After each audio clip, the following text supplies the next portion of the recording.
Hi everyone, it's Eric, and today we will be reviewing the LG G4. This is LG's flagship smartphone for 2015.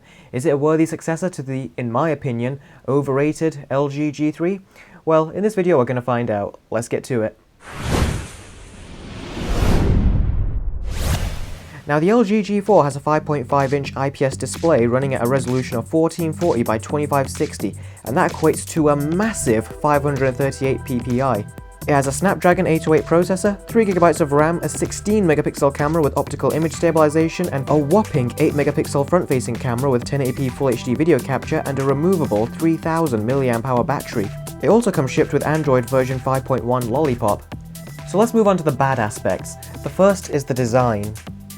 I really don't like the plastic cover used on the back of the phone. To put it simply, it looks and feels really cheap. I've seen some cheap plastic on smartphones, but this is without a doubt the cheapest feeling handset I have ever come across in years, and that's really saying something. That being said, the front of the device looks really premium and unique, which is not something that you can say for smartphones nowadays, and it also has a very slight curve, which makes it more inviting to hold. But apart from that, the plastic build really did not impress me at all. The other thing I didn't like was LG's Optimus overlay.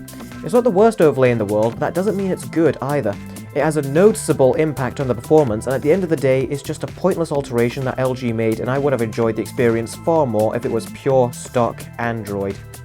Okay, now you all saw this one coming. I am really disappointed with the placement of the speaker. I mean, it sounds decent, hardly distorts and goes very loud, but the fact that it's rear-facing means that you don't get the best out of it.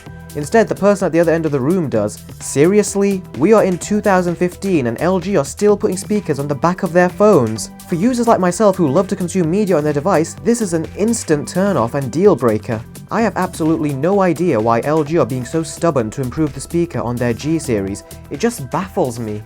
My final problem is the screen. Now LG have really built up the screen on the G4. Using certain calibrations, they have come up with what they call a quantum display. At the end of the day, it's just a fancy term, but the real question is, does it hold up to the hype?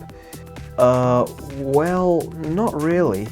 The problem to me is the colors. This screen is very dim. When you're navigating around the operating system or watching any types of animation, you'll notice that the screen looks dull and is begging for higher saturation.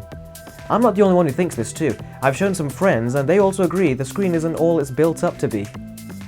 On the plus side though, when you're watching live action videos or reviewing back your photos, the colors look far more natural. So it really comes down to personal preference, but without a doubt, this screen is definitely not the best on the market. So that's all my bad points out of the way. Don't go away because now we're going to talk about the really good aspects of the LG G4, starting with performance.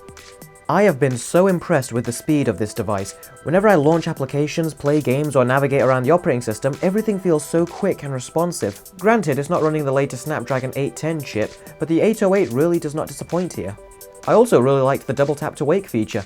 In the previous LG G3, it was far too sensitive and the phone would constantly turn on in my pocket, but thankfully that is no longer the case as it hasn't happened even once with the G4. Next up is the speaker. I know, it's hard to believe I have anything good to say about it after I bashed it earlier. But really, the sound quality from the speaker is good. It could definitely be better, but as far as rear-facing speakers go, this is the best of the pack. LG's resizable keyboard also makes a return, which is great for people with different sized hands. There is also a multi-window feature which is fantastic. All large screen phones should come with this feature as you can really take full advantage of the extra screen real estate. Okay, now it's time to talk about the LG G4's standout feature, and that is the 16-megapixel camera. Words really cannot describe how great this camera is. It's 16 megapixels, has a super fast laser focus, and the photos are just superb. They are full to the rim with detail and have the perfect amount of color saturation. There is even a manual mode where you can individually adjust settings like the focus range, ISO, and the white balance, etc. Even in low light you get plenty of detail, and honestly, I really have no complaints at all. This is without a doubt one of the best camera phones on the market, or if not the best, and even beats out the camera on the iPhone 6 and 6 Plus. In regards to 4K video, that's also really good. It's not going to perform better than any proper 4K camcorder, but as far as 4K smartphone cameras go, this is one of the best in the market too. The G4 also has a removable back where you have access to the replaceable 3000 mAh battery and a microSD card slot. In the world of smartphones, these two features are becoming extinct. Even Samsung recently abandoned them, and I am so pleased that LG are one of the few remaining companies who are sticking with it. Also, speaking of battery life, it has been great. I've always been able to get through a full day of use without any problems, and as well as the battery being removable, it also supports turbocharging, so in about 2 to 3 hours you can charge 2 of these batteries to take with you. Also, incoming and outgoing call quality has been terrific. I've had no problems with using this as an actual phone. So in the end guys, I think the LG G4 is a fantastic smartphone and one I can easily recommend. If like me you are really into your multimedia, then I would suggest you look elsewhere. But for everyone else who wants a top-of-the-line smartphone with great performance and a great camera, I can highly recommend it. Also, don't let the cheap back cover put you off, as there are leather backs available, and I can tell you they look and feel so much better than the plastic ones. So if I were you, I'd definitely pick one of them up, as it really makes a massive difference to the look and feel of the phone. So that's about it from me guys. Thank you very much for watching. If you liked this video, please give it a thumbs up and click that big subscribe button you can see on your screen right now. Also, a massive thanks must go to Vodafone for sending me the LG G4 over to review. A link to their website will be in the video description below that like button.